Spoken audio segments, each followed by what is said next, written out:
व्याख्यान के लिए आए हुए नागपुर के सभी सम्मानित सज्जनों, मैं भी आपसे निवेदन करना चाहता हूं कि आज के व्याख्यान में व्याख्यान कम होगा, सवाल जवाब ज्यादा हो तो अच्छा होगा।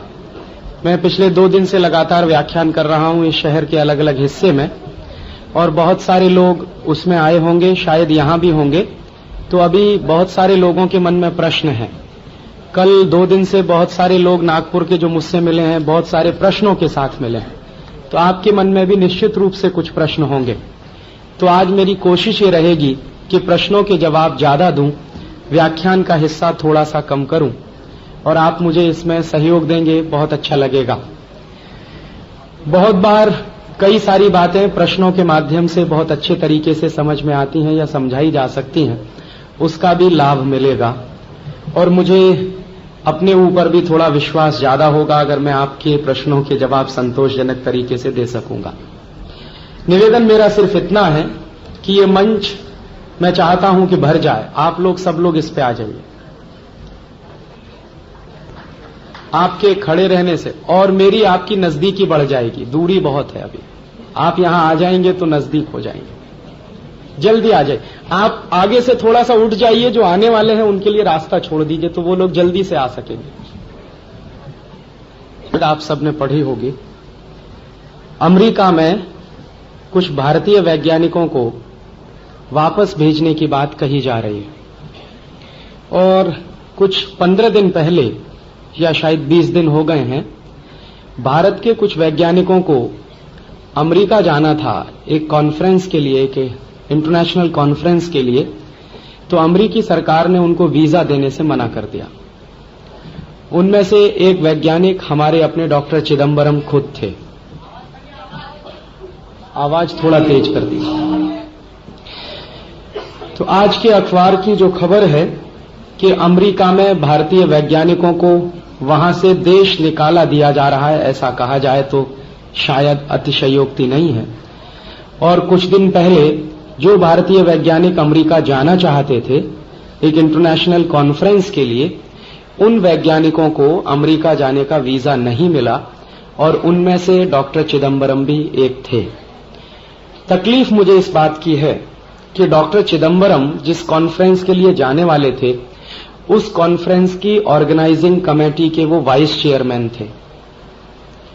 माने जो कॉन्फ्रेंस अमेरिका में आयोजित की गई, उसमें कुछ अमेरिकी वैज्ञानिक, कुछ भारत के वैज्ञानिक, कुछ फ्रांसीसी थे, कुछ जर्मनी के भी थे, कुछ और भी देशों के रहे होंगे।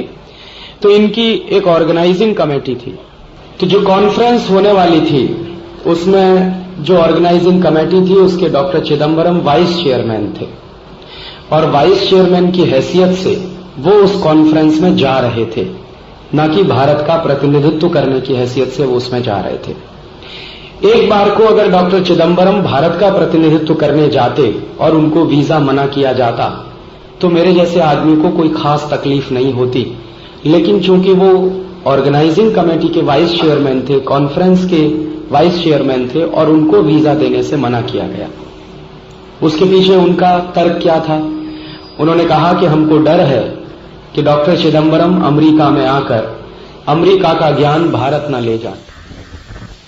उनको डर है इस बात का। ये डर आज अचानक से कैसे पैदा हो गया अमेरिका में? पिछले 50 साल से क्यों नहीं हुआ? पिछले 50 साल से डर पैदा नहीं हुआ, और ये तब भी पैदा नहीं हुआ जब हिंदुस्तान में आईआईटीज बनाए गए। ये जितने आईआईटीज बनाए गए हैं, ये सारे के सारे आईआईटीज अमेरिका के लिए इंजीनियर तैयार करने वाले संस्थान हैं। ये मैं कहता हूं, कोई और कहेगा तो आप उसको एग्जेजरेशन मान के छोड़, रग रग से मैं उसकी वाकिफ हूं। तो ये आईआईटीज बनाए गए हैं अमेरिका में बहुत सस्ते दाम पर, यहां से टेक्निकल इंजीनियर्स भेजे जा सकें उसके लिए। अमेरिका में एक इंजीनियर तैयार करना हो तो उसमें लाखों डॉलर का खर्च आ जाता है। वही इंजीनियर यहां की आईआईटी में तैयार होता है तो कुछ लाख रुपए में तैयार होता है। अमेरिकी सरकार को इतनी सुविधा मिली हुई है कि बिना एक पैसे का इन्वेस्टमेंट किए हुए उनको लाखों डॉलर वाला इंजीनियर बहुत सस्ते में मिल जाता है भारत से। तो यहां जो आईआईटीज स्थापित किए गए और उनके इंजीनियर्स ने, उनके साइंटिस्टों ने अमेरिका जाना शुरू किया, तब अमेरिका को इस बात की चिंता नहीं थी कि वो ज्ञान चुरा लाएंगे अमेरिका से। और 50 साल से तो ये चल ही रहा है। आईआईटीज थोड़े बाद में बने हैं, लेकिन आईआईटी के पहले रुड़की तो है ही इस देश में। रुड़की के समकक्ष दूसरे भी इंजीनियरिंग इंस्टीट्यूट हैं, टेक्निकल इंस्टीट्यूट्स हैं। तो मन में यही आता है कि 50 साल से उनको इस बात की चिंता नहीं हुई कि हमारे वैज्ञानिक वहां जाएंगे या हमारे इंजीनियर्स वहां जाएंगे और उनका ज्ञान चुरा के भारत में ले आएंगे। अब अचानक से पिछले 1-2 महीने में ऐसी कौन सी बात हो गई है कि उनको इस बात की चिंता होने लगी है कि भारत के वैज्ञानिक अमेरिका जाकर ज्ञान चुरा लाएंगे। इसके पीछे एक मनोवृत्ति है जो काम करती है। वो मनोवृत्ति कैसी होती है उसका एक उदाहरण देके मैं आपको समझाना चाहता हूं। मान लीजिए आपके घर में कोई नौकर है और आप कुछ बड़ा बिजनेस करते हैं, और उस बिजनेस में मान लीजिए आप सपोज करिए कि कोई दवा बनाते हैं, थोड़ी देर के लिए कल्पना करिए, और आपका कोई नौकर है जो आपके असिस्टेंट की तरफ से काम करता है, आपको कुछ मदद करता है, आप कुछ खास फॉर्मुलेशन इस्तेमाल करके वो दवाएं बनाते हैं। तो आपका वो नौकर हमेशा आपके साथ रहे, आपके पर्सनल असिस्टेंट की तरफ से काम करे, तो आपको कोई चिंता नहीं होती और आप उसके साथ काम करते। लेकिन जिस दिन आपको ऐसा लगने लगेगा कि ये नौकर अपनी फैक्ट्री खोलने वाला है, उसी दिन आप उसके बारे में चिंता करना शुरू कर देंगे। माने जब तक वो आपका नौकर बन के रह रहा है, आपको कोई तकलीफ नहीं है, आपको कोई परेशानी नहीं है, आप उसको हमेशा अपने साथ रखते हैं, आप हर जगह उसको अपने साथ ले जाते हैं, आपकी लेबोरेटरी में भी वो आपके साथ रहता है। लेकिन जैसे ही किसी ने ये जानकारी दी कि आपको मालूम है मिस्टर एक्स कि आपका वो जो पीए है वो खुद एक फैक्ट्री बनाने जा रहा है और शायद वो ही दवा बनाने जा रहा है जो आप बनाते हैं, तब तो आपकी परेशानी और बढ़ जाएगी। तो आपकी सबसे बड़ी चिंता यह होगी कि कहीं आपका फॉर्मुलेशन न चोरी हो जाए। जो आपने मेहनत करके डेवलप किया है या कहीं से लिया है, टेक्निकली उसको आपने रिप्रोड्यूस किया है या कुछ भी किया है, वो फॉर्मुलेशन कहीं आपका चोरी ना हो जाए। क्यों?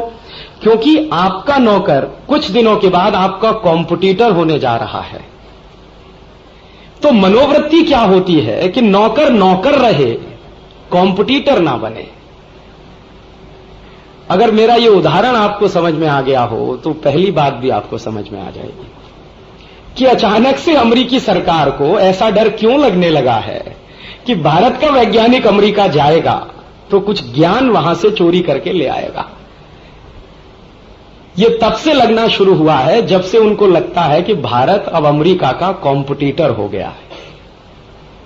माने अब हम भी एक परमाणु शक्ति संपन्न राष्ट्र हो गए हैं जब से, तब से उनको ये डर बढ़ गया है।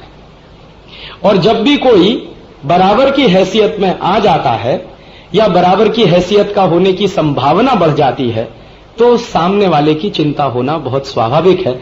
तो ये अमेरिकी सरकार ने अपनी उसी चिंता के तहत शायद डॉक्टर चिदंबरम को पहले वीजा देने से मना किया, और अब भारत के कुछ ऐसे वैज्ञानिक हैं जो अमेरिका में काम करते हैं, उनको उन्होंने कह दिया है कि वो अमेरिका छोड़ दें।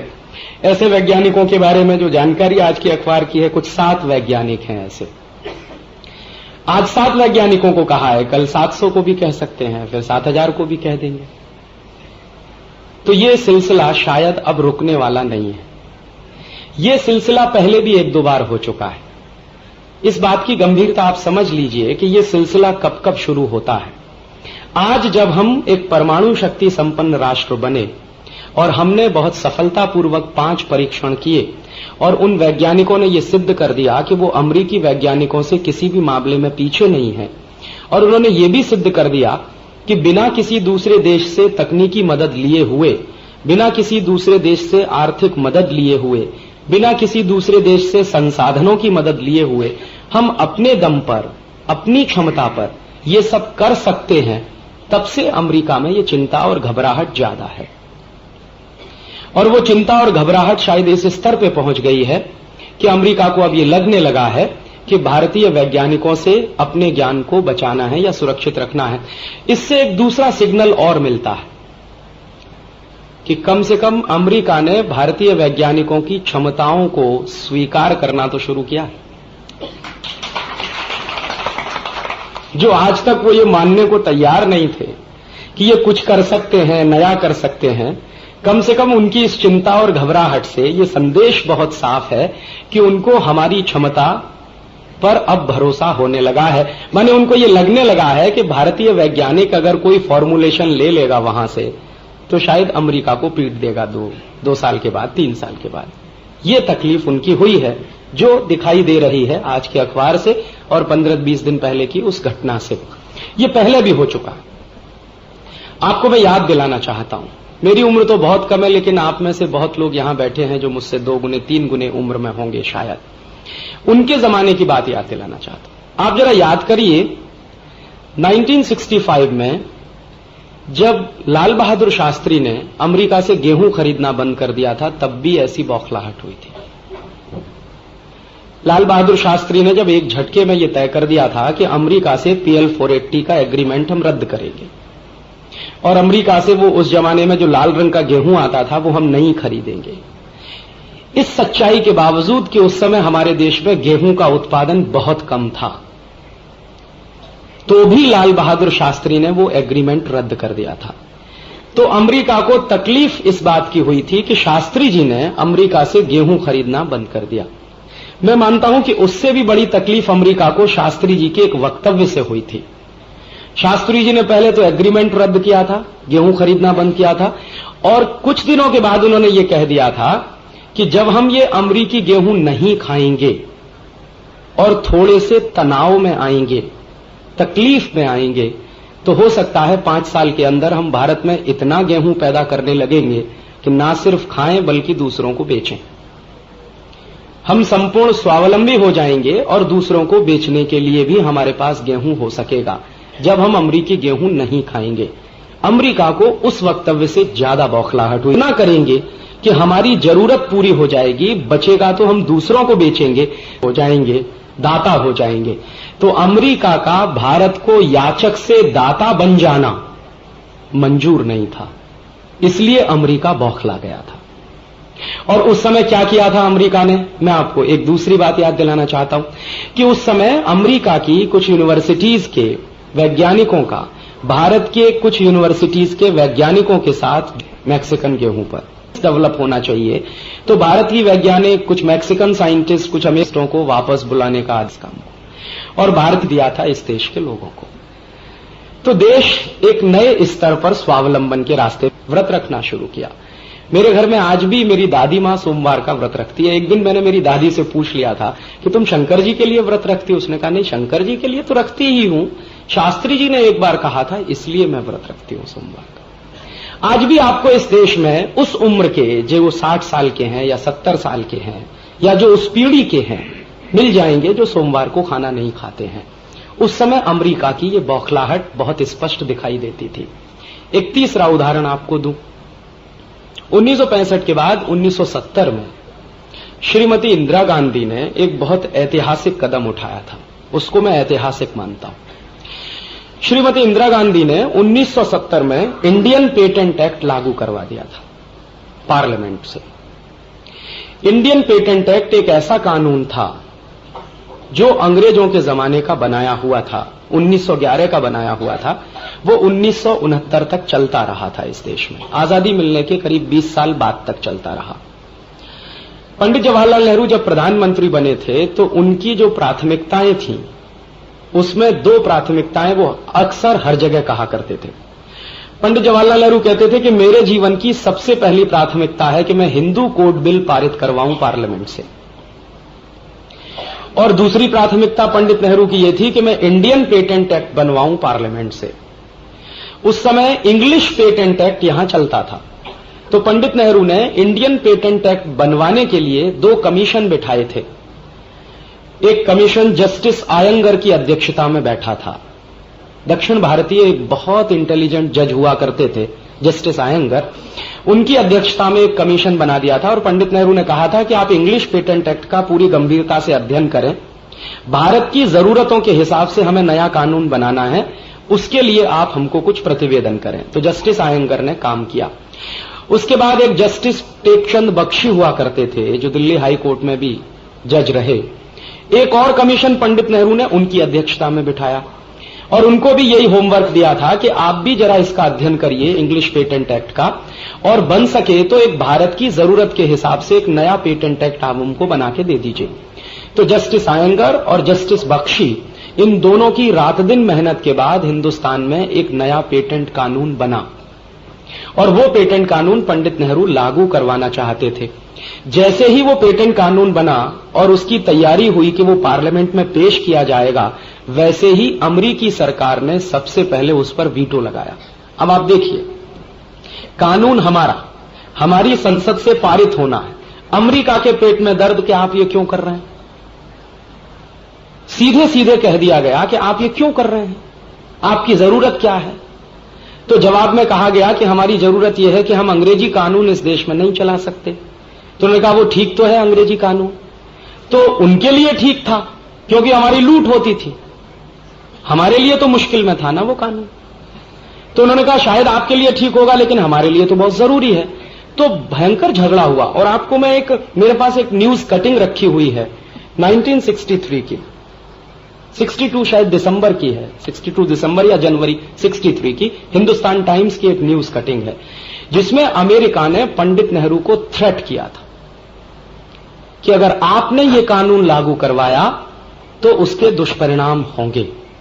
और जैसे ही अमेरिका ने थ्रेट किया, उसके बाद ब्रिटेन ने भी थ्रेट कर दिया था कि अगर आपने इंग्लिश पेटेंट एक्ट बदलवाया और अपना नया कानून लागू करवाया तो आपके लिए उसके परिणाम बहुत भयंकर होंगे।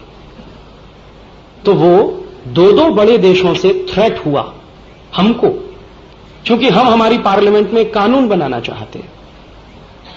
उसके बाद पंडित नेहरू का देहांत हो गया और वो बात वहीं लटक गई। शास्त्री जी के जमाने में उनको ज्यादा मौका नहीं मिल पाया, बेचारे कई दूसरे मसलों में फंसे रहे। श्रीमती इंदिरा गांधी ने हिम्मत की और पूरी हिम्मत के साथ 1970 में वो कानून उन्होंने पारित करा दिया पार्लियामेंट से, और तब से लेकर आज तक वो पेटेंट कानून इस देश में लागू है। तो श्रीमती इंदिरा गांधी को भी थ्रेट किया था अमेरिका ने, और जब इंदिरा गांधी ने यह कानून पारित करा दिया था भारतीय संसद में, तो अमेरिका ने यह कहा था कि भारतीय वैज्ञानिक और भारतीय इंजीनियरों को अमेरिका से हम वापस भेजेंगे, हम नहीं रखेंगे आपके उनको। क्यों? क्योंकि आप हमारे बात सुनने वाले नहीं है। तो ये धमकी दी थी और कुछ लोगों को भेज भी दिया था। कुछ स्वाभिमानी थे, उन्होंने पहले ही अमेरिका छोड़ दिया था। उन्होंने कहा हमको रहना भी नहीं है ऐसे अमेरिका में, आप रखिए इसको अपने पास।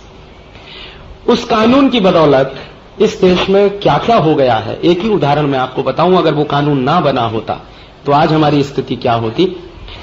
हमारे देश में 1970 के पहले एक साल में सिर्फ 70 करोड़ रुपए की दवाएं बनती थी, बाकी सारी की सारी दवाएं बाहर से इंपोर्ट होती थी। जीवन रक्षक सारी दवाएं भारत में बाहर से आती थी, और यहां क्या होता था कि अगर दवा आने में देरी हो जाए तो हजारों लाखों लोग मर जाते थे बिना दवा के। कारण क्या था कि अंग्रेजों के जमाने का जो पेटेंट एक्ट था उसमें प्रोडक्ट पेटेंट का कानून था। और ये प्रोडक्ट पेटेंट क्या होता है, मान लीजिए कोई एक दवा है, सपोज करिए पैरासीटामोल एक दवा है उदाहरण के लिए। अभी पैरासीटामोल बनाने का कोई एक तरीका है, लेकिन पैरासीटामोल बनाने का दुनिया में सिर्फ एक ही तरीका नहीं है, 100 तरीके हैं, और अलग अलग कंपनियां अलग अलग तरीके इस्तेमाल करती हैं, अलग अलग प्रोसेसेस इस्तेमाल करती हैं। तो अंग्रेजों के जमाने का जो पेटेंट कानून हमारे देश में था, वो पेटेंट कानून ये कहता था कि जो भी कंपनी पैरासीटामोल बनाएगी उस कंपनी को पैरासीटामोल पर पूरा पेटेंट का अधिकार होगा, कम से कम 20 साल के लिए। माने 20 साल तक सिर्फ एक ही कंपनी पैरासीटामोल बनाएगी, बाकी कोई दूसरी कंपनी पैरासीटामोल नहीं बनाएगी। तो माने पूरी मोनोपोली होती थी। और उस अंग्रेजी पेटेंट कानून की एक और व्यवस्था ऐसी थी कि अगर कोई विदेशी कंपनी के पास ये अधिकार है पैरासीटामोल बनाने का, तो वो कंपनी ये भी तय कर सकती है कि हम भारत में वो दवा नहीं बनाएंगे, इंपोर्ट करके लाएंगे और बेचेंगे, तो आप उनको रोक नहीं पाएंगे। तो ज्यादातर दवाएं इसी कानून की मदद से इंपोर्ट की जाती थी, और हिंदुस्तान का काफी पैसा देश के बाहर चला जाता था दवाएं ही खरीदने में, और यहां के डॉक्टर्स भी लाचार होते थे उस जमाने में। मिसेस गांधी ने जो नया पेटेंट एक्ट लागू करा दिया इस देश में 1970 में, उसका नतीजा ये निकला कि हमारे देश में वो अंग्रेजी कानून बदल गया, प्रोडक्ट पेटेंट का कानून खत्म हो गया, सिर्फ प्रोसेस पेटेंट का कानून हमने बनाया। और वो भी हमारे देश में कुछ ऐसे क्षेत्र बना दिए गए जहां पर कोई भी पेटेंट का कानून लागू नहीं होगा। जीवन रक्षक दवाएं अगर बनानी है तो वहां ना प्रोसेस पेटेंट होगा ना प्रोडक्ट पेटेंट होगा। इमरजेंसी की स्थिति आएगी तो वहां कोई भी पेटेंट नहीं होगा। खेती का क्षेत्र है, वहां कोई पेटेंट नहीं होगा। ड्रग्स एंड फार्मास्यूटिकल में एक इलाका बिना पेटेंट वाला कर दिया।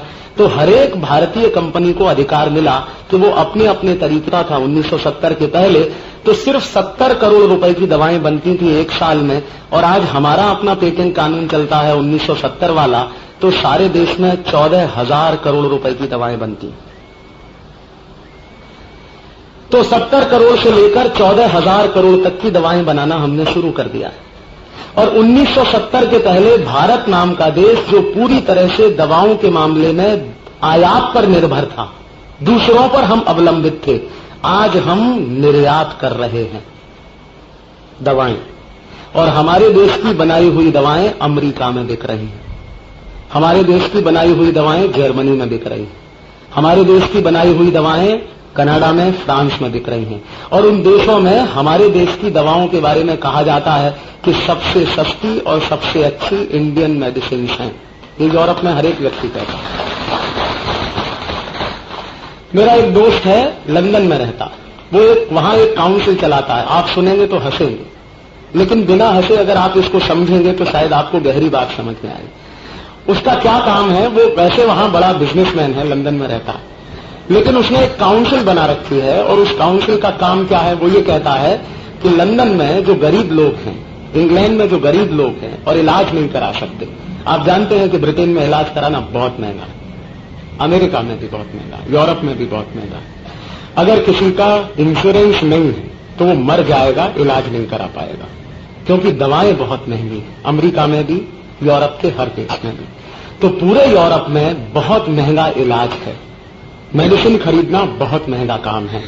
अगर वहां की सरकार सोशल सिक्योरिटी नेट विथड्रॉ कर ले तो पता नहीं हजारों लाखों लोग हर साल ऐसे ही मर जाएं बिना दवा के वहां पर। तो उसने एक काम शुरू, और वो वहां महंगा क्यों है, इसलिए महंगा है कि इन सभी देशों में प्रोडक्ट पेटेंट वाला कानून चलता है। जो अंग्रेज हमारे यहां चलाते थे वही कानून अभी अमेरिका में भी चलता है और ब्रिटेन में तो खैर चलता ही है। तो जिन जिन देशों में प्रोडक्ट पेटेंट का कानून चलता है उन देशों में बहुत मोनोपोली होती है कंपनियों की, और दवाओं के दाम भयंकर होते हैं। उदाहरण के लिए हमारा पड़ोसी देश पाकिस्तान है, वहां भी प्रोडक्ट पेटेंट का कानून चलता है, और पाकिस्तान में प्रोडक्ट पेटेंट का कानून चलता है। मैं आपको एक उदाहरण दूं, हमारे यहां से आप एक दवा खरीद के लाइए, रेनेटिडिन, बाजार में मिलेगी आपको। अभी रेनेटिडिन आप खरीद के लाएंगे तो 10 टैबलेट का पैकेट आपको मिलेगा शायद 6-7 रुपए के आसपास। एक महीने पहले तक 5 रुपए 90 पैसे का था, अभी शायद 6 या 7 रुपए के बीच में आपको मिलेगा 10 टैबलेट का एक स्ट्रिप। यही पैकेट अगर आप इस्लामाबाद में खरीदें या कराची में खरीदें या लाहौर में खरीदें तो आपको मिलेगा 247 रुपए का।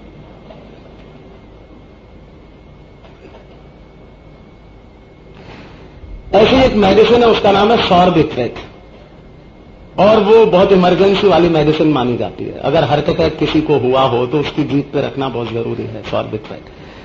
तो सॉर्बिट्रेट के बारे में हिंदुस्तान का कोई गरीब आदमी भी उसको खरीद के खा सकता है, लेकिन पाकिस्तान में तो अमीर से अमीर सॉर्बिट्रेट खरीद के नहीं खा सकता, क्योंकि पाकिस्तान में 10 सॉर्बिट्रेट खरीदने की कीमत है 960 रुपए। तो आप पूछेंगे क्यों? इसलिए कि पाकिस्तान में वही पेटेंट वाला कानून चल रहा है जो अंग्रेजों ने कभी चलाया था 1911 में। आज तक पाकिस्तानी सरकार उस कानून को बदल नहीं पाई, और पाकिस्तान में 3 ताकतवर राष्ट्रपतियों ने कोशिश की, लेकिन ना अमेरिका ने ना ब्रिटेन ने उस कानून को बदलने दिया, और आज भी उनके यहां वही कानून चलता है। तो दुनिया में जिन भी देशों में ये प्रोडक्ट पेटेंट का कानून चलता है उन सभी देशों में दवाओं के दाम बहुत महंगे होते हैं और इलाज कराना बहुत मुश्किल होता है।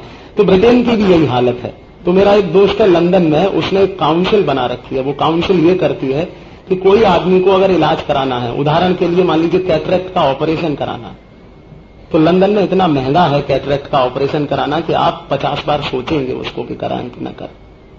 तो वो क्या करता है कि जिन जिन को कैटरेक्ट का ऑपरेशन कराना है उनका रजिस्ट्रेशन करता है, फिर उन सबको एक साथ हवाई जहाज की टिकट खरीद के बंबई भेज देता। और बंबई में वो आते हैं, कैटरेक्ट का ऑपरेशन कराते हैं, फिर 15 दिन वो होटल में रहते हैं और 15 दिन होटल में रहकर वापस आंख ठीक होकर वापस चले जाते हैं लंदन। और कुल खर्चा आना जाना और बंबई में ऑपरेशन कराना और 15 दिन रुकना और दवाएं खाना, वो कैटरेक्ट का ऑपरेशन अगर लंदन में हो तो उसके 1/3 में ही काम चल जाता। मान लीजिए उस पूरे ऑपरेशन में लंदन में 30,000 रुपए खर्च हो तो 10,000 रुपए में यहां हो जाएगा। ऐसे हिसाब लगाइए, 1:3 का रेशियो है। तो इतने सस्ते दवाएं, इतनी सस्ते लेवल पे यहां मेडिसिन का सिस्टम या मेडिकल हेल्थ का सिस्टम है, ये दुनिया में बहुत कम देशों में है। तो हमने वो जो पेटेंट कानून बना दिया था 1970 में, उसी का ये नतीजा है कि भारत आज कहीं से कहीं है। आप दूसरा एक उदाहरण मैं देना चाहूं, उसी पेटेंट कानून का नतीजा है कि आज हम दुनिया में सॉफ्टवेयर एक्सपोर्ट कर रहे हैं। एक जमाना ऐसा भी था कि भारत में कंप्यूटर आएगा इसके बारे में शक होता था, और आज ऐसा भी जमाना हम देख रहे हैं कि हम सॉफ्टवेयर एक्सपोर्ट कर रहे हैं और बेस्ट क्वालिटी सॉफ्टवेयर हिंदुस्तान का माना जाता है इस समय। अमेरिका में जो कंप्यूटर की सबसे बड़ी कंपनी है माइक्रोसॉफ्ट की जो कंपनी है, उसमें जो जानकारी है वो ये है, करीब 60% लोग भारतीय हैं। और उस माइक्रोसॉफ्ट कंपनी में इस समय बिल गेट्स के बाद दूसरे नंबर पर एक मराठी भाई है।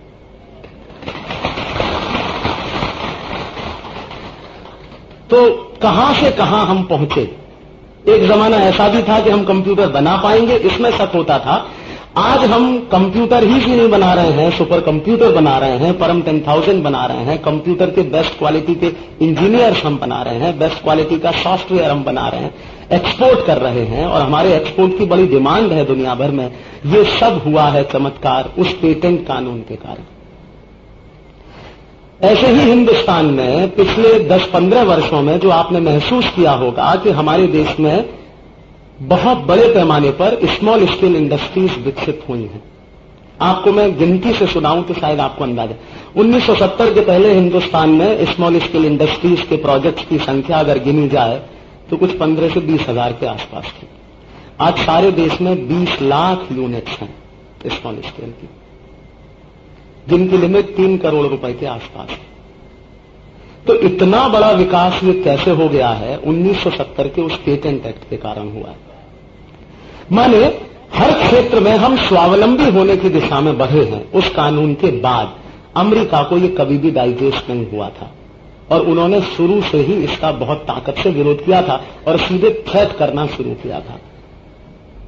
एक और दुर्घटना हुई थी, उनके लिए दुर्घटना लेकिन हमारे लिए घटना।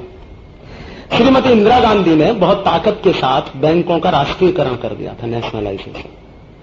और उसके पहले जो हमारा बैंकिंग सिस्टम था वो इतना हैफेजार था, इतना बेईमानी का तंत्र था, उसके बारे में आप आज कल्पना नहीं कर सकते।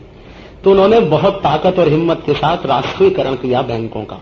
अमेरिका को यह भी बर्दाश्त नहीं हुआ था, क्योंकि यहां जब नेशनलाइजेशन हुआ बैंकों का तो अमेरिकन बैंकों के लिए गुंजाइश खत्म हो गई थी। और 1966-67 में कुछ अमेरिकन बैंकें यहां पर आई थी जिनको श्रीमती इंदिरा गांधी ने बाइज्जत भेज दिया था वापस राष्ट्रीयकरण करके। और उन्होंने कह दिया था कि भारत में एक ही तरह का बैंक चलेगा जो हमारा नेशनल बैंक होगा, हमको कोई प्राइवेट बैंक की जरूरत नहीं। अमेरिका उस समय भी बहुत बौखलाया था और उस समय भी उन्होंने हमारे कई वैज्ञानिकों को माने अपने आक्रोश को प्रकट करने के लिए वापस भेज दिया था। 1977 में भी हुआ। 1977 में क्या हुआ था? मोरारजी भाई देसाई प्रधानमंत्री बने और प्रधानमंत्री बनने के बाद जॉर्ज फर्नांडीज उनके उद्योग मंत्री बने। और एक दिन मोरारजी भाई देसाई ने एक सवाल पूछा अपने सेक्रेटरी से, कुछ बात चल रही थी कोका कोला के बारे में। तो मोरारजी भाई को मालूम नहीं था कि कोका कोला भी कोई कंपनी होती है। तो उन्होंने अपने सेक्रेटरी से पूछा कि ये क्या है? तो उन्होंने कहा ये कंपनी है। तो क्या करती है? तो बोतल में पानी भर के बेचती। तो उस पानी में क्या मिलाते हैं? तो उन्होंने कहा कार्बन डाइऑक्साइड मिलाते हैं। तो फिर पूछा कि इसकी हमको जरूरत है क्या? कि कोई जरूरत नहीं। तो फिर ये कंपनी क्यों है भारत में? तो जॉर्ज फर्नांडीज क्योंकि उद्योग मंत्री थे और उस समय यंग टर्क हुआ करते थे। एक जमाने के जॉर्ज फर्नांडीज अगर कहें तो रेल बंद हो जाती थी पूरे देश में। बड़ौदा का वो जो डायनामाइट केस हुआ था उसके वो हीरो माने जाते थे उस समय। दो ही लोग थे बड़ौदा डायनामाइट केस के हीरो, जॉर्ज फर्नांडीज और श्रीमती सुषमा स्वराज। ये दोनों बड़ौदा डायनामाइट केस के हीरो माने जाते थे भारत में, और कांपती थी सरकार और अधिकारी इनके नाम से डरते थे उस जमाने में। तो जॉर्ज फर्नांडीज खुद भी बहुत अति उत्साही आदमी थे, तो इशारा मिला तो उन्होंने कोका कोला को नोटिस दे दिया कि आप हिंदुस्तान छोड़ दो। और उन्होंने कहा या तो आप अपना फॉर्मुलेशन बताओ कि उसमें आप क्या मिलाते हो, और अगर आप नहीं बताते तो आप हिंदुस्तान छोड़ दो। तो कोका कोला ने हिंदुस्तान छोड़ा। फिर कोका कोला गया, उसके बाद आईबीएम को भेजा इन्होंने। आईबीएम उस समय यहां कंप्यूटर बेचने के लिए आया, तो मुरारी भाई देसाई ने कहा कि हम कंप्यूटर नहीं बना पाएंगे क्या? तो उन्होंने कहा हाँ जरूर बना पाएंगे, कुछ समय लगेगा। तो उन्होंने कहा ठीक है हम इंतजार करेंगे, हमें आपका कंप्यूटर नहीं चाहिए, आप जाइएगा। आईबीएम को भेज दिया। फिर आईसीएल को भेजा, international computers limited, international business machine को भेजा, फिर आईसीएल को भेजा। समर्थक लोग रहे हैं इस देश में, शायद आज भी हैं।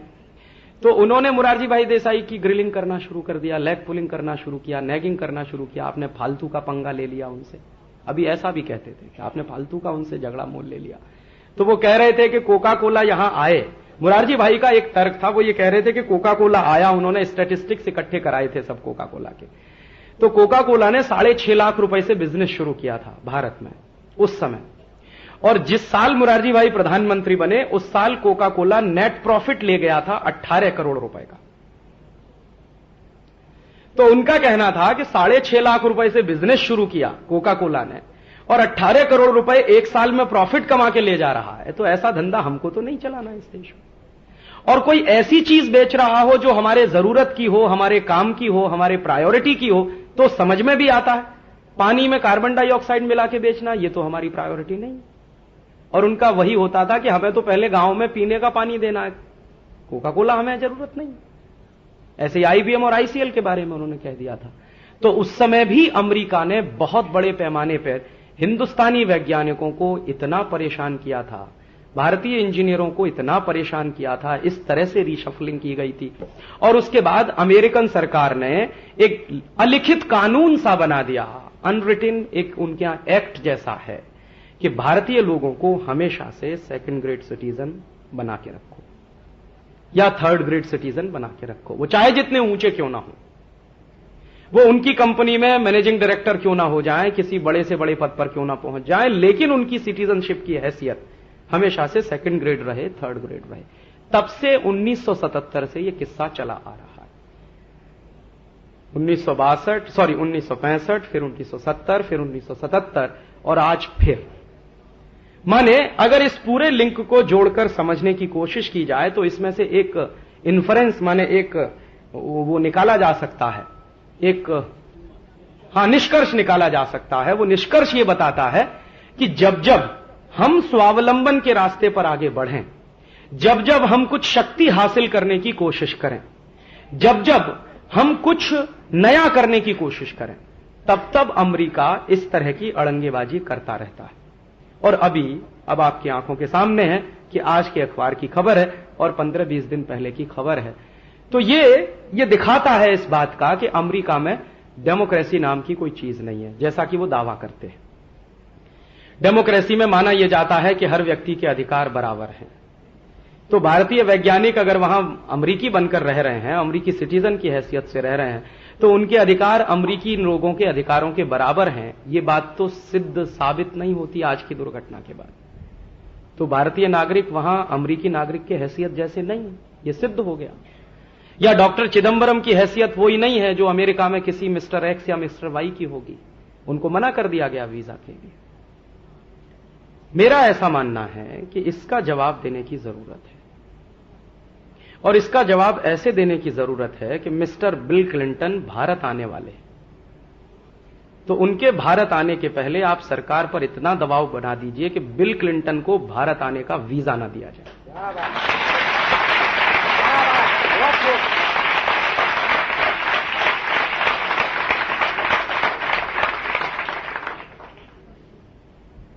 अभी बिल क्लिंटन चीन गए थे, चीन की सरकार ने वीजा दिया उनको, लेकिन भारत की सरकार बिल क्लिंटन को भारत आने का वीजा ना देने पाए, ऐसा कुछ काम अगले 6 महीनों में हमको करना चाहिए। से पूछिए आप।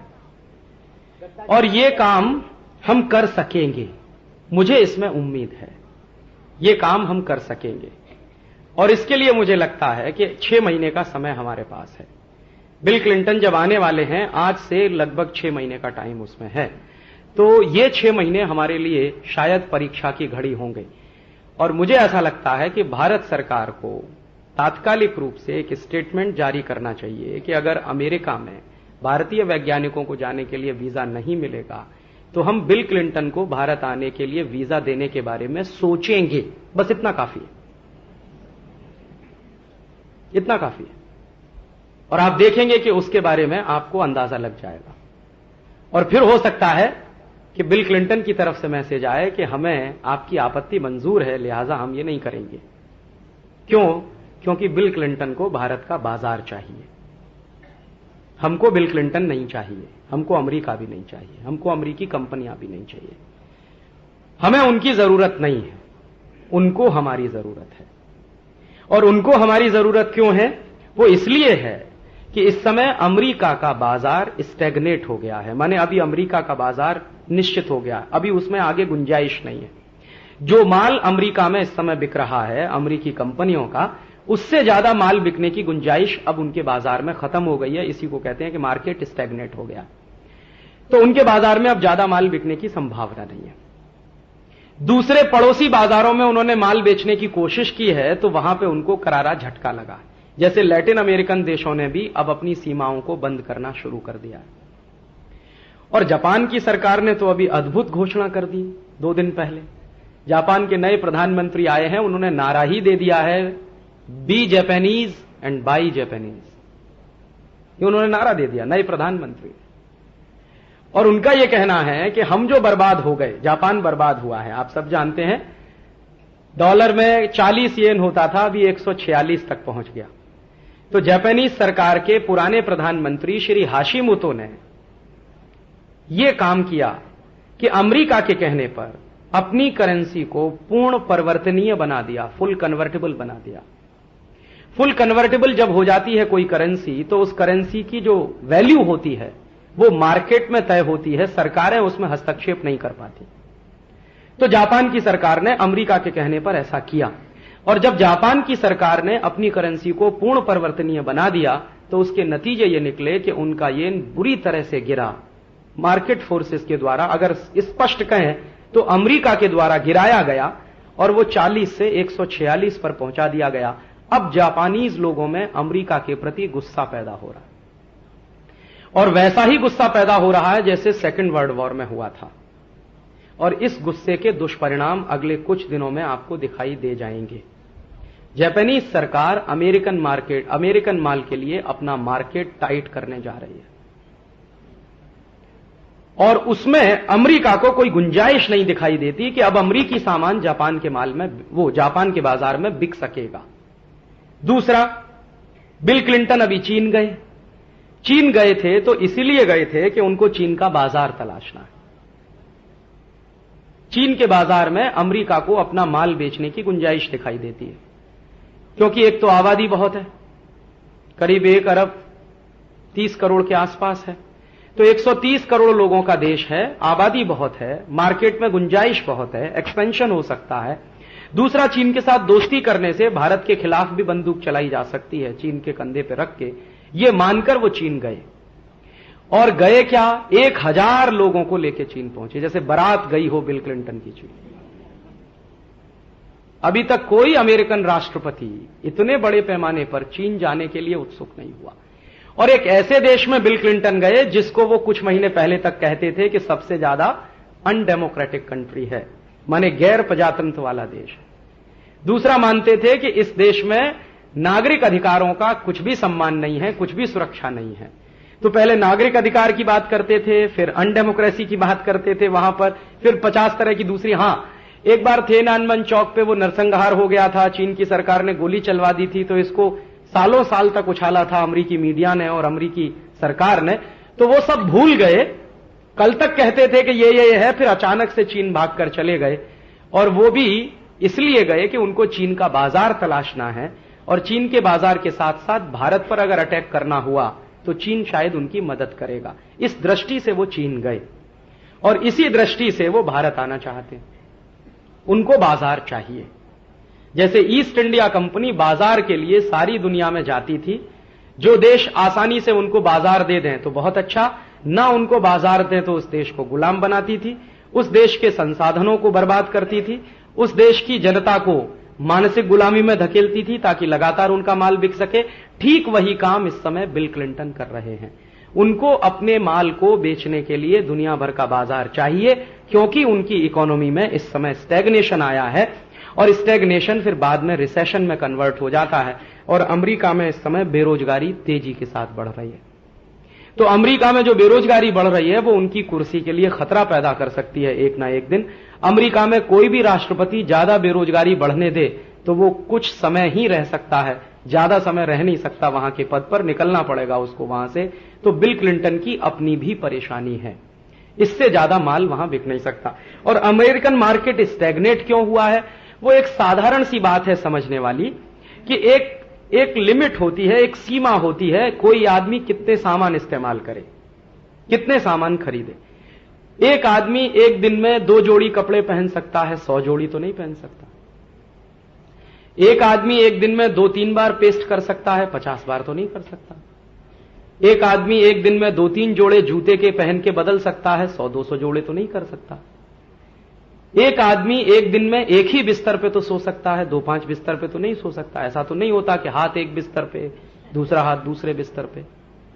और एक आदमी एक बार में एक ही कार इस्तेमाल कर सकता है, 10-20 कारें भी इस्तेमाल नहीं कर सकता। एक बार में एक ही टेलीविजन देख सकता है, 15-20 टेलीविजन भी नहीं देख सकता। तो उनके यहां क्या हुआ है, उपभोग की अंतिम सीमा आ गई है। इससे ज्यादा भोग करना उनके लिए संभव नहीं है, इससे ज्यादा चीजों का इस्तेमाल करना उनके लिए संभव नहीं है। अब जब भोग की सीमा आती है तो सामान बिकने की दर कम हो जाती है। तो अब अमरीकी लोगों ने सामान खरीदना कम कर दिया है और उस तरह की क्रेज जो उनको कभी होती थी 20 साल पहले, वो अब धीरे धीरे कम होती चली जा रही है। तो बाजार में सामान कम बिक रहा है, तो कंपनियां बंद हो रही हैं, बेरोजगारी बढ़ रही है और उससे उनकी चिंता बहुत ज्यादा है। और उनकी चिंता इस बात से भी बहुत ज्यादा है कि दुनिया में कुछ ऐसे अर्थशास्त्री हुए हैं जिन्होंने कुछ सिद्धांत दे दिए। एक अर्थशास्त्री हो गए एडम स्मिथ, जिन्होंने विकास की परिभाषा ही ऐसी तय कर दी। रॉबिन्सन हो गए, फिर और तमाम हो गए। इन सब अर्थशास्त्रियों ने कुल मिलाकर जो विकास की परिभाषा तय की वो ये थी कि जितना ज्यादा से ज्यादा आप उपभोग करो, जितना ज्यादा से ज्यादा आप कंज्यूम करो, आपके कंजम्पशन का पैटर्न जितना बढ़ता चला जाएगा, आपके भोग करने की दर जितनी बढ़ती चली जाएगी, उतने ही आप विकसित होते चले जाएंगे। तो विकास की उन्होंने एक परिभाषा दे दी। दुर्भाग्य से ये अमेरिका और यूरोप वाले देश सब उसी में फंस गए कि ज्यादा से ज्यादा भोग करना है, ज्यादा से ज्यादा उपभोग करना है, तो उत्पादन भी ज्यादा से ज्यादा करना है, तो भोग करने की कोई सीमा नहीं होनी चाहिए, तो विकास उसी से होगा। तो बहुत सारी चीजें फिर उसके हिसाब से उन्होंने तय करना शुरू किया, जबकि मानव की स्वाभाविक प्रकृति त्याग करने की होती है, वो चाहे अमेरिका का हो चाहे भारत का। कुछ देर के लिए आप उसको जबरदस्ती भोग कराने में डाल सकते हैं, लेकिन अगर आप उसकी नेचुरल टेंडेंसी के बारे में समझने की कोशिश करें, नेचुरल इंस्टिंक्ट के बारे में समझने की कोशिश करें, तो वो त्याग करने की ही होती है। इसलिए भारत के मनीषियों में और अमेरिकी अर्थशास्त्रियों में बड़ा भारी फर्क रहा। यहां के मनीषियों ने विकास की एक ऐसी कल्पना की जिसमें आपसे कहा गया तेन त्यक्तेन भुंजी था, ईशावास्यम इदम सर्वम यत्किंच जगत्याम जगत तेन त्यक्तेन भुंजी था। हिंदुस्तान की सबसे बड़ी फिलॉसफी है तेन त्यक्तेन भुंजी था, त्याग पूर्वक भोग। त्याग भी नहीं, भोग भी नहीं, त्याग पूर्वक भोग। तो आप मनुष्य हैं, मानस हैं, और अगर आप त्याग में निकल गए तो आप फिर ईश्वर हैं। किसी भी समाज में त्याग करने वालों को ईश्वर मान लिया गया, वो भारत में ही मिलेगा आपको। उदाहरण के लिए भगवान राम महल में रहते हैं, दशरथ के बेटे हैं, राजकुमार हैं, तब तक उनको कोई नहीं पूजता। जब महल छोड़ दिया, राजकुमारी छोड़ दी, सब कुछ ऐशो आराम छोड़ दिया और 14 साल तपस्या करने के लिए चले गए, तो मर्यादा पुरुषोत्तम हो गए। तो हम तो मर्यादा पुरुषोत्तम की पूजा करते हैं ना, राजकुमार राम की पूजा तो कोई नहीं करता इस देश में।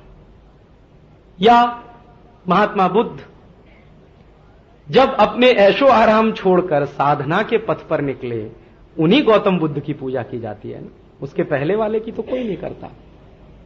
या महावीर स्वामी सब कुछ छोड़ा, ऐशो आराम छोड़ा, महल छोड़ा, सब कुछ छोड़ दिया, साधना की तो तीर्थंकर हो गए, ईश्वर मान लिए गए। माने हिंदुस्तान में जो जितना ज्यादा त्याग करे वो उतना ही ऊंचा, माने जो जितना त्याग करे वो उतना ही विकसित और विकास के उस चरम पर कि हम सब उसके सामने झुकना शुरू कर दें। हमारे देश में आप और हम सब साधु संतों के सामने झुकते हैं तो उनके त्याग के कारण। भोग में नहीं झुकता है कोई भी आदमी, तो भोग में झुकने का संभव भी नहीं है। तो यहां तो त्याग आधारित विकास रहा और वहां तो भोग आधारित विकास रहा। त्याग आधारित विकास लंबे समय तक चलता है, 2000 साल चलेगा, 5000 साल चलेगा, 10,000 साल चलेगा, 25,000 साल भी चल सकता है, 1-8 लाख वर्ष तक भी चल सकता है, क्योंकि सस्टेनेबल होता है। भोग आधारित विकास तो 50 साल में ही खड्डे में पहुंच जाता है, क्योंकि लगातार भोग करते करते आदमी एक ऐसी सीमा पर पहुंचता है कि वहां फिर पशु में और उसमें कोई फर्क नहीं दिखाई देता और फिर उसके जीवन का वो आखिरी हिस्सा होता है। और हम त्यागमय हैं, ये प्रकृति भी है हमारी। जैसे मैं कभी किसी आदमी से कहता हूं, कुछ लोग जो अमेरिकन हो गए हैं, बहुत दिमाग से वेस्टर्न हो गए, मेरे बहुत दोस्त हैं, मेरे साथ पढ़ते थे, दिमाग से अमेरिकन हो गए, शरीर से हिंदुस्तानी दिखते हैं, मुझसे अक्सर बहस करते हैं, कहते हैं क्या फालतू की बात करते हो, क्योंकि उन्होंने कीन्स पढ़ा है, एडम स्मिथ पढ़ा है, रॉबिन्सन को पढ़ा है, मैंने तेन भुंजी था पढ़ा।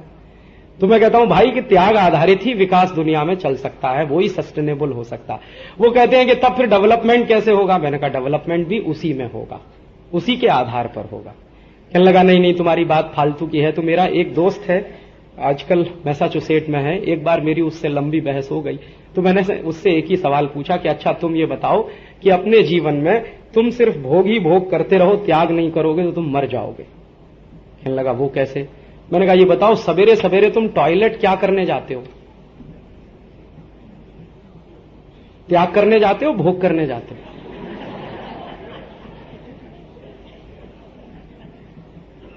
एग्जाम्पल मैंने बहुत क्रूड चुना है ताकि आपको समझ में जल्दी आए। और मान लीजिए हम रात को सोए और सवेरे उठ के हमने तय किया कि हम कुछ भी त्याग नहीं करेंगे,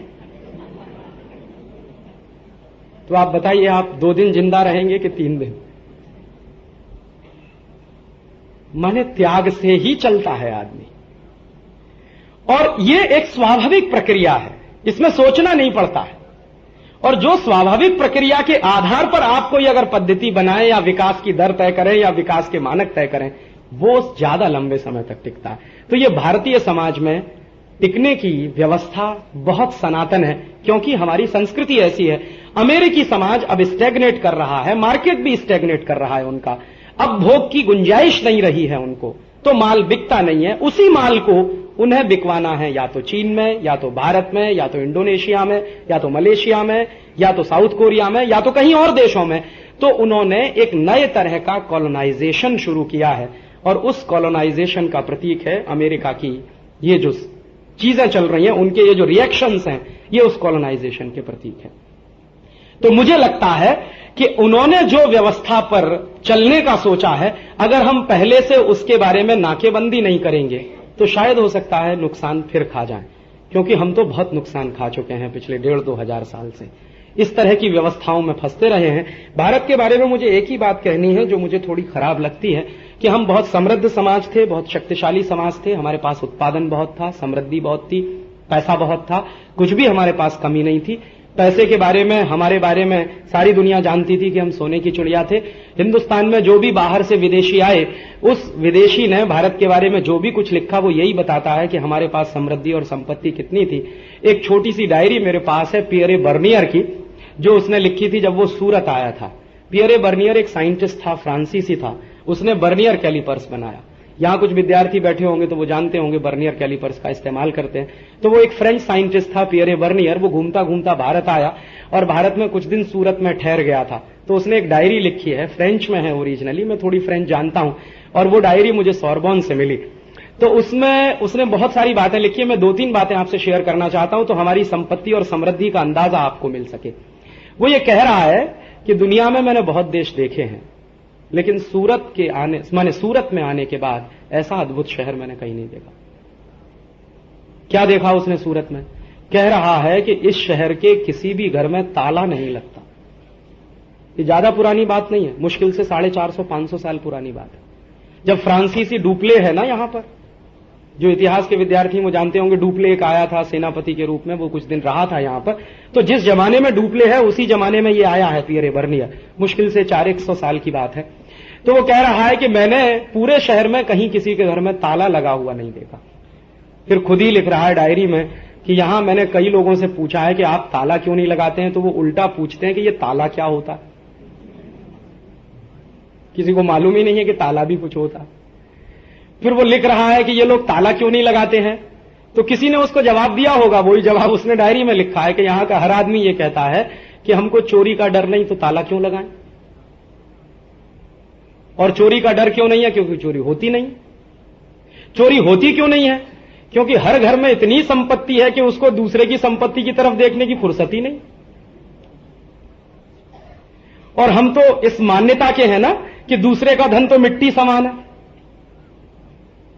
अगर दूसरे का धन मिट्टी समान है तो फिर चोरी का तो प्रश्न ही नहीं उठता है। तो वो कह रहा है चोरी होती नहीं, चोरी होती नहीं तो ताला कोई लगाता नहीं। और चोरी इसलिए नहीं होती कि हर घर में इतनी संपत्ति है। एक बात और लिख रहा है कि यूरोप में तो इतनी गरीबी है, यूरोप में तो इतनी भूखमरी है, यूरोप में तो इतनी बेरोजगारी है, यहां तो ना गरीबी दिखाई देती ना बेरोजगारी दिखाई देती। वो बहुत आश्चर्य से एक वाक्य लिख रहा है कि मुझे पूरे सूरत में आज तक एक भी भिखारी नहीं मिला। जो वो कहता है कि पेरिस में तो इस समय बहुत भिखारी है, सूरत में एक भी भिखारी नहीं मिला उसको। और कहता है कि लोग यहां के कितने अजीब हैं। अब उसको वो अजीब दिखाई देता है, हमारी वो ईमानदारी हो सकती है। वो कह रहा है कि यहां के लोग क्या करते हैं कि जब तीर्थ यात्रा पे जाते हैं तो अपने घर की सारी संपत्ति निकाल के मंदिर में छोड़ जाते हैं। अभी भगवान जी उसकी रक्षा करते हैं, लौट के आते हैं तो संपत्ति मंदिर से वापस अपने घर में ले जाते हैं। कहता है किसी को डर ही नहीं लगता। और ऐसे ढेर सारे नरेशंस कर रहा है और अंत में कह रहा है कि मेरा दिल करता है कि मैं फ्रांस छोड़कर यहां रहना शुरू करूं, लेकिन ऐसा संभव नहीं है। क्यों संभव नहीं है? क्योंकि सूरत के नवाब ने उसको परमिशन नहीं दी है रहने की। तो कह रहा है कि छोड़ के जाना पड़ेगा। और उसमें एक लास्ट जो वाक्य उसने लिखा है, बॉ एक शब्द होता है फ्रेंच में जिसका नाम होता है गुड, बहुत अच्छा सूरत, बॉ सूरत, ऐसा करके उसने खत्म किया डायरी। तो यहां तो समृद्धि बहुत रही है, पैसा बहुत रहा है, हमारे यहां विकास के शायद बहुत ऊंचे शिखर भी हमने तय किए होंगे, जरूर ये सब हुआ होगा, लेकिन एक चीज में हम हमेशा से कमजोर रहे। और वो कमजोरी हमारी ये थी कि बाहर से आने वाले किसी भी आदमी की प्रकृति को समझे बिना या तो हमने उसको अपना अतिथि बनाया, या तो उसको आक्रमण करने का न्योता दे दिया, या तो उसके साथ दोस्ती की। मैं ये नहीं कहता कि किसी को अतिथि मत बनाइए, मैं ये भी नहीं कहता आपसे कि आप दोस्ती मत करिए किसी से, मैं ये भी नहीं कहता कि अपने घर के दरवाजे हमेशा बंद रखिए, सब करिए, लेकिन एक सावधानी के साथ कि आने वाले की प्रकृति क्या है, उसका बैकग्राउंड क्या है। अगर भारतीय लोगों ने इतना ही सोचा होता कि ये वास्को डिगामा का बैकग्राउंड क्या है, इसकी प्रकृति क्या है, या डुप्ले का बैकग्राउंड क्या है, इसकी प्रकृति क्या है, या टॉमस रो का बैकग्राउंड क्या है, इसकी प्रकृति क्या है, या मोहम्मद बिन कासिम का बैकग्राउंड क्या है, इसकी प्रकृति क्या है, या महमूद गजनवी का बैकग्राउंड क्या है, इसकी प्रकृति क्या है, तो शायद हमको ये दुर्दिन ना देखने पड़ते। यहीं पर हम मार खा गए। और उस बात को मैं यहां जोड़ना चाहता हूं कि बिल क्लिंटन को भारत में आने से पहले हमको 50 बार सोचना चाहिए कि बिल क्लिंटन का बैकग्राउंड क्या है, उसकी प्रकृति क्या है। नहीं तो हो सकता है फिर हम कोई मार खा जाएं उनसे, क्योंकि जब जब हमने बिना किसी को समझे, बिना उसकी प्रकृति को समझे अपने देश के दरवाजे खोले हैं, अपने अतिथि देवो भव की परंपरा को निभाया है। जरूर अतिथि देवो भव की परंपरा निभाते चलिए, क्योंकि उससे बड़ी दुनिया में कोई दूसरी परंपरा हो नहीं सकती है जो एकदम अनजान अतिथि को अपना बना लेती है। लेकिन सावधानी ये रखिए कि उस अतिथि के आगे पीछे की जानकारी आपको। मैं कहना यह चाहता हूं कि कोई अतिथि अगर आने वाला है और हमको पहले से मालूम है, अतिथि असली तो वो होता है जो बिना तिथि के आता है और बिना बताए आता है, लेकिन जो बता के आ रहा है, जो तय करके आ रहा है, बिल क्लिंटन तो बता के आ रहा है ना 6 महीने बाद में आने वाला, तो जो बता के आ रहा है, तय करके आ रहा है, उसके बारे में तो पूरी खोज खबर कर लें। उसको तो इस तरह से हम ट्रीट नहीं कर सकते जो बिना तिथि वाला को हम करते हैं। इसलिए मेरा मानना है कि एक राष्ट्र के स्तर पर हमको अभी ये सावधानी रखने की जरूरत है कि बाहर से आने वाले की पूरी खोज खबर लिए बिना, उसकी पूरी प्रकृति को समझे बिना हम उसके लिए अपना दरवाजा नहीं खोलेंगे। और ये इस बात से समझ लेना चाहिए कि बिल क्लिंटन ने चीन जाने के पहले अपने पार्लियामेंट में क्या कहा, मुझे लगता है कि वो हमको सूत्र वाक्य के रूप में समझ लेना चाहिए। बिल क्लिंटन ने चीन जाने के पहले अपने पार्लियामेंट में जो स्टेटमेंट किया वो मैं आपको फिर से कोट करना चाहता हूं।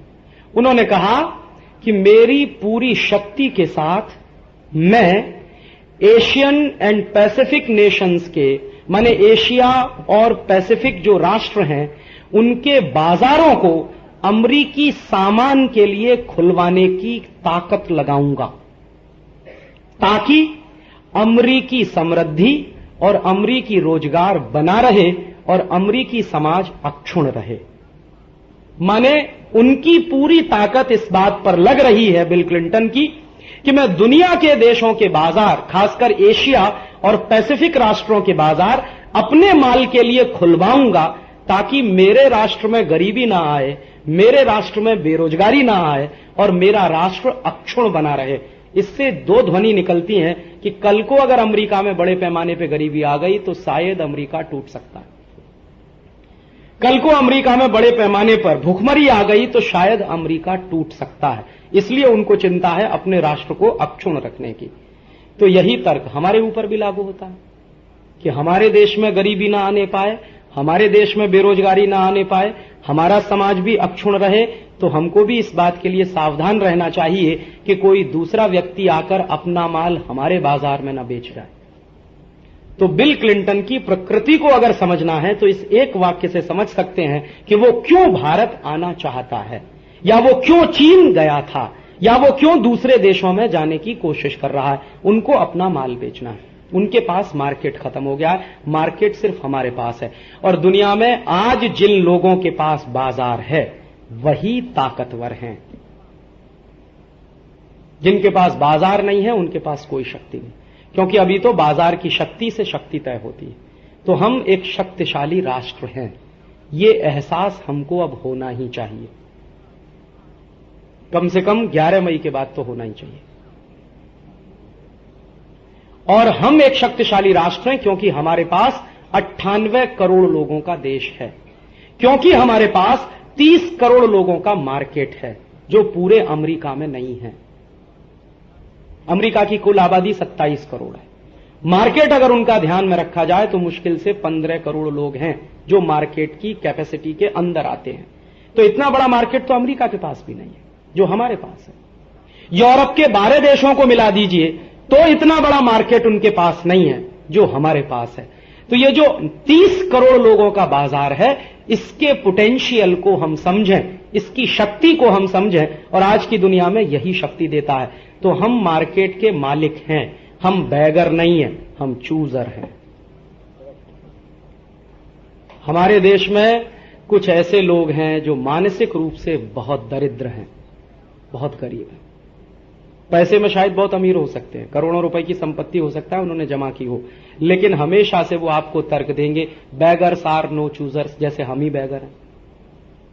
आप जब भी बात कर लीजिए, ये स्वदेशी की बात आप किसी के साथ करिए और कोई हाई फाई आदमी मिल जाए, हाई फाई से मेरा मतलब अमेरिकन हो चुका है जिसका दिमाग, या यूरोपियन हो चुका है उसका दिमाग, वो आपको मिल जाए तो आपको तड़ से एक तर्क दे देगा बैगर्स आर नो चूजर्स, जैसे हम ही सबसे बड़े भिखारी हैं।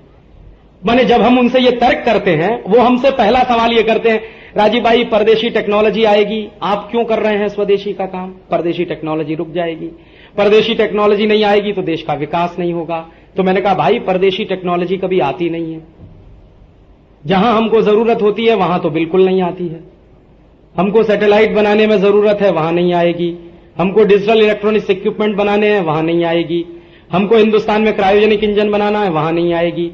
हमको सैटेलाइट के साथ साथ हमारी मिसाइलें बनानी है 5000 किलोमीटर की मार करने वाली, वहां नहीं आएगी। हमको सुपर कंप्यूटर बनाना है, वहां नहीं आएगी। हमको सुपर कंप्यूटर से आगे के कंप्यूटर बनाने, माने जो हाईटेक एरिया है वहां तो कहीं आती नहीं है। आती कहां है टेक्नोलॉजी? फिर तो कहां आएगी? आलू का चिप्स बेचने के लिए आएगी, टमाटर की चटनी बेचने के लिए आएगी, आम का अचार बेचने के लिए आएगी, डबल रोटी बेचने के लिए आएगी, पाव रोटी बेचने के लिए आएगी, टॉफी चॉकलेट बिस्किट के लिए आ जाएगी टेक्नोलॉजी, कुछ नहीं तो बोतल में पानी भरने के लिए आ जाएगी टेक्नोलॉजी। और ऐसे मानसिक दरिद्र लोग हैं कि इसी को कहते हैं कि यही टेक्नोलॉजी। इस मानसिक दरिद्रता का एक पैमाना मैं आपको बताना चाहता हूं। मेरे घर में मेरी मां टमाटर की चटनी बनाती है, बहुत अच्छी बनाती है, लेकिन जो मानसिक दरिद्रता वाले लोग हैं उनको अपनी मां की बनाई हुई टमाटर की चटनी अच्छी नहीं लगती। उनको Maggi hot and sweet tomato chilli sauce चाहिए। क्यों? It's different.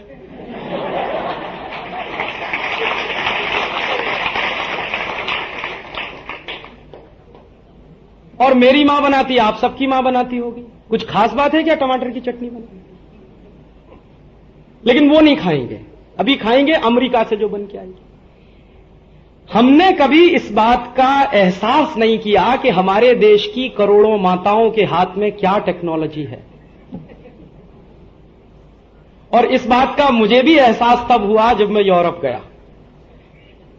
मैं आपको तकलीफ की बात बता रहा हूं, ये मेरे दिल का दर्द है। इतने दिन मैं टेक्नोलॉजी की पढ़ाई पढ़ता रहा, मुझे नहीं कभी बताया गया कि मेरी मां के हाथ में क्या टेक्नोलॉजी है। मैंने यूरोप में जाकर देखा कि वहां जो आम होता है हाईली पेरिशेबल आइटम माना जाता है, माने बहुत जल्दी खराब होने वाला। कच्चा आम तो बहुत ही जल्दी खराब होता है। तो वहां क्या है कि हाईली पेरिशेबल आइटम, ये जो आम है, कच्चा आम है, इसको सुरक्षित रखने के लिए पता नहीं क्या क्या 3-5 करते रहते और आज तक कोई टेक्नोलॉजी नहीं बना पाए वो कि कच्चे आम को सुरक्षित कैसे रखा जाए। मेरी मां के हाथ में ऐसी टेक्नोलॉजी है कि वो कच्चे आम को 20 साल तक सुरक्षित रख के दिखा सकती है। कैसे? आम का अचार बना के। आप देखिए कच्चा ही आम तो है, उसमें कुछ तेल वेल डालेगी, कुछ मसाला डालेगी, लेकिन एंड पॉइंट क्या है कि वो कच्चा आम 20 साल तक सुरक्षित रहने वाला है, पिकल्स के रूप में, अचार के रूप में। मराठी में पता नहीं आप क्या कहते हो उसको, हां लोणचे कहते हैं। तो ये जो आपके हाथ में टेक्नोलॉजी है, इसको हमने कभी माना नहीं। और चूंकि अभी मैगी ने बनाकर बेचना शुरू कर दिया तो हमने चिल्लाना शुरू कर दिया कि वो टेक्नोलॉजी ले आए हैं। हिंदुस्तान में करोड़ों माताएं आलू से चिप्स बनाती हैं, पोटैटो चिप्स बनाती हैं, और होली के समय में शायद हिंदुस्तान के आधे से ज्यादा इलाके में बनता है और बहुत अच्छा बनता है। लेकिन वो हमको टेक्नोलॉजी लगता ही नहीं है। रफल्स हमको टेक्नोलॉजी लगता है, हॉस्टेस में हमको टेक्नोलॉजी दिखाई देती है। मां के हाथ का बनाया हुआ नहीं अच्छा लगता, उसमें टेक्नोलॉजी ही नहीं लगती। यूरोप के लोगों से एक बार मेरी बहस हुई इस बात पर, कई बार इस तरह की बहस मेरी होती रहती थी। वो कहते थे कि तुम नीचे, मैं कहता था तुम नीचे। तो कहने लगे अच्छा उदाहरण दो उसका। मैंने कहा चलो उदाहरण सुनो तुम। तो पूरे यूरोप में आज तक इतनी तरक्की हुई है, लेकिन उनको दूध से घी निकालना नहीं आता, पूरे यूरोप में, और शायद अमेरिका में भी यही हालत। दूध से घी कैसे बनाया जाए उनको समझ में ही नहीं आता। वो दूध से मक्खन निकाल लेते हैं, लेकिन दूध से घी बनाना उनको नहीं आता है। और दूध से भी मक्खन कैसे निकालते हैं? सीधे दूध में से वो लगा देते हैं मशीन, उसमें से कुछ फैट निकल आता, उसी को मक्खन मान के खा लेते हैं। तो मैंने कहा तुम तो इतने नीचे हो कि दूध से अभी घी बनाना नहीं सीख पाए 500 साल में। और हिंदुस्तान की एक एक घर में किसी से भी पूछ लो कि दूध से घी कैसे बनाया जाता। इतना जबरदस्त टेक्नोलॉजी ट्रांसफर इस देश में हुआ है कि घर का छोटे से छोटा बच्चा बता देगा कि दूध से घी कैसे बनता। दूध को गर्म कर लो, फिर उसमें दही का जामन लगा दो, वो दही बन जाएगा। दही से ताक बना लो, ताक बनेगी तो उसमें से मक्खन निकल आएगा, उस मक्खन को गर्म कर लो, घी बन जाए। सब जानते हैं, मैं भी जानता हूं, आप भी सब जानते हैं। लेकिन अमेरिका में कोई नहीं जानता इसे, यूरोप में कोई भी नहीं जानता, बिल गेट्स भी नहीं जानता, माइक्रोसॉफ्ट का मालिक, उसकी बीवी भी नहीं जानती। तो हमने कभी माना ही नहीं कि यह कोई टेक्नोलॉजी भी है हमारे पास। अभी कुछ अमेरिकन कंपनियां घुस गई हिंदुस्तान के बाजार में और उन्होंने मक्खन बेचना शुरू कर दिया और कुछ नकल करके घी बेचना भी शुरू कर दिया है, तो हमने मान लिया है कि वो टेक्नोलॉजी आ रही है वहां से। तो हमारी ये जो मानसिक दरिद्रता है कि हमको हमारी टेक्नोलॉजी दिखाई नहीं देती और वहां से कुछ भी अंड बंड शंड आ जाए, बेवकूफी की चीजें आ जाए, हम शुरू कर देते हैं कि ये टेक्नोलॉजी है। उदाहरण के लिए फास्ट फूड, अभी फास्ट फूड में मैगी आ जाए, वो सड़े हुए मैदे से जो बनती है तो वो टेक्नोलॉजी है। हर एक के घर में जो सेवइयां बनती हैं वो क्या है? और इतनी ही जल्दी तैयार होती है सेवई जितनी जल्दी मैगी तैयार होती है। हजारों साल से बनती आई है इस देश में, तो वो हम मानते ही नहीं कि वो कोई टेक्नोलॉजी है। उदाहरण के लिए पिज्जा या हैमबर्गर या हॉट डॉग या कोल्ड डॉग, नाम भी सुनिए, hot dog, cold dog, pizza, hamburger, क्या मतलब है इनका? कोई नहीं जानता। तो वो बेचारे ले आए यहां से, मैकडोनल्ड आ गया, भारत सरकार ने दरवाजा खोल के बुला लिया, महाराष्ट्र में उसका काम चालू करा दिया, बंबई में। तर्क यह है कि साहब वो टेक्नोलॉजी लेके आए हैं, तो क्या बनाएंगे? पिज्जा बनाएंगे, हैमबर्गर बनाएंगे। क्या है पिज्जा हैमबर्गर? कुछ नहीं है, वो गांव गांव गली गली बंद बिकता है ना, डबल रोटी से थोड़ा फर्क बंद बिकता है, वही पिज्जा है, वही बर्गर है, वही वो है, वही सब है, हॉट डॉग है, वही कोल्ड डॉग है। बीच बीच में उसमें चीजें बदलती जाती हैं, कहीं पे सलाद वाली चीज भर दीजिए, कहीं पे थोड़ा मांस वाली चीज भर दीजिए, कहीं पे कुछ भर दीजिए, है तो वही चीज। तो हिंदुस्तान के गांव गांव गली गली में बनता है, वो मंजूर नहीं है महाराष्ट्र सरकार को, लेकिन वो मैकडोनल्ड को बुला लाए हैं और कह रहे हैं कि अभी देखिए टेक्नोलॉजी बेचेगा, ये पिज्जा ले आया है, बर्गर। और एक तो ऐसे भी व्यक्ति मुझे मिले, इतने मानसिक दरिद्र, कहने लगे राजीव भाई आप देखिए, अगर आप मानते हैं कि ये टेक्नोलॉजी थी तो हिंदुस्तान की कोई कंपनी ने बना के क्यों नहीं आज तक खड़ा किया इतना बड़ा नेटवर्क? मैंने कहा कोई पागल थोड़ी है आपकी तरह से। कहने लगा क्यों? मैंने कहा जब रोज घर में सवेरे शाम ताजी रोटी मिलती हो खाने की, गरम गरम गोल गोल फूली हुई, तो क्या पागल कुत्ते ने काटा है जो मैं खाऊं वो 10 दिन पुराना? क्योंकि यूरोप में मैंने किसी घर में नहीं देखा यूरोप में कि कोई पत्नी अपने पति के लिए गरम गरम रोटी बना के खिलाए, कोई मां अपने बेटे के लिए गरम गरम रोटी बना के खिलाए। और जितने दिन मैं रहा तो तरस गया कि ये गरम गरम रोटी भी बनाना खिलाना नहीं जानते हैं, क्योंकि उनको रोटी बनाना नहीं आता। कंटेंट वही है, आटा है ना गेहूं का, आटा हमारे पास भी है, वो उसी आटे को सड़ाते हैं, डबल रोटी बनाते हैं, बर्गर बनाते हैं, ये करते हैं। हम भी उसी आटे को पानी से गूंथते हैं, सड़ाते नहीं है, उससे गोल गोल रोटी बना लेते हैं। माने क्या है? हमारा दिमाग ज्यादा फंक्शनल है। रॉ मटेरियल तो एक ही है ना, उसमें तो कोई फर्क नहीं है ना। तो उनको आप रॉ मटेरियल दे दीजिए गेहूं का आटा, तो वो उससे सड़ाएंगे, फिर उस मैदा बनाएंगे, मिलाएंगे, डबल रोटी बनाएंगे, खाएंगे, ठूसेंगे मुंह में। और हमारे पास तो कुछ ज्यादा अद्भुत चीज है, गरम गरम खाएंगे, उसकी न्यूट्रिशनल वैल्यू भी ज्यादा होगी, और गरम रोटी का जो स्वाद होता है वो तो, और रोटियां भी कितनी अद्भुत। गुजरात में चले जाइए तो भाकरी खा लीजिए, महाराष्ट्र में चले आइए तो वो क्या बनती है, एक विशेष पूरन पूड़ी, यहां खा लीजिए आप। मेरे उत्तर प्रदेश में चले जाइए तो हाथ से बनी हुई खा लीजिए, और पंजाब की तरफ चले जाइए तो गोभी मिला के तुमको बना के खिला देंगे। तो रोटियां भी इतनी अद्भुत तरह की, तो ये क्या टेक्नोलॉजी ट्रांसफर नहीं है? और इतने बड़े पैमाने पर यह टेक्नोलॉजी ट्रांसफर हुआ है कि जीवन के काम के साथ समरस हो गया है। तो हम इतने मानसिक दरिद्र आज भी क्यों हैं कि अपनी समरसता को देख नहीं पा रहे और बुला के ला रहे हैं उन कंपनियों को जिनकी हमें कोई शायद जरूरत भी नहीं। ये जो दरिद्रता के लक्षण इस देश में नेताओं के हों या अर्थशास्त्रियों के हों या योजनाकारों के हों, वो सब इस देश के लिए खतरनाक साबित हो सकते हैं। इसलिए मैं बार बार कह रहा हूं कि आने वाले की पूरी प्रकृति, उसके बैकग्राउंड को समझना बहुत जरूरी है अपना दरवाजा खोलने से पहले। और आज ये विषय चूंकि उठ गया कि बिल क्लिंटन आएंगे और हमारे यहां के वैज्ञानिकों को वापस भेजा जा रहा है, तो शायद मैं इसमें चला गया। और इसी से थोड़ा नीचे और चलिए कि अपने मन से कुछ मानसिक दरिद्रताएं जितनी जल्दी से निकाल सके निकाल दीजिए। जैसे उदाहरण के लिए हमने कुछ गलत परिभाषाएं तय की हुई हैं इस देश में। जैसे किसी के घर में जाइए तो रेफ्रिजरेटर है क्या नहीं, उससे उसकी आप तय करते हैं कि ये भाई कितना ऊंचा है कितना नीचा। उसके घर में कलर टीवी है कि ब्लैक एंड व्हाइट है, आप उससे तय करते हैं कि ये ऊंचा है कि ये नीचा है। अभी आप एक बार जरूर इस बात को गंभीरता से सोचिए कि घर में हमारे रेफ्रिजरेटर अगर नहीं भी है तो हम ऊंचे नीचे कैसे हो गए। यूरोप के देशों में रेफ्रिजरेटर है, वो हमारे देश में भी आ गया, तो हमने क्यों मान लिया कि हम ज्यादा ऊंचे हो गए। यूरोप के देशों में तो रेफ्रिजरेटर इसलिए आया कि उनको जरूरत थी उसकी, और जरूरत इसलिए थी उनको शायद उसकी कि आप जानते हैं ज्यादा यूरोप के देश तो ठंडे बहुत हैं और सूखा मौसम है, ज्यादा समय तो सूखा मौसम रहता है। और बहुत ज्यादा सर्दी अगर पड़े तो भी खाना खराब होता है, बहुत ज्यादा गर्मी पड़े तो भी खाना खराब होता है। हमारे यहां टेम्परेचर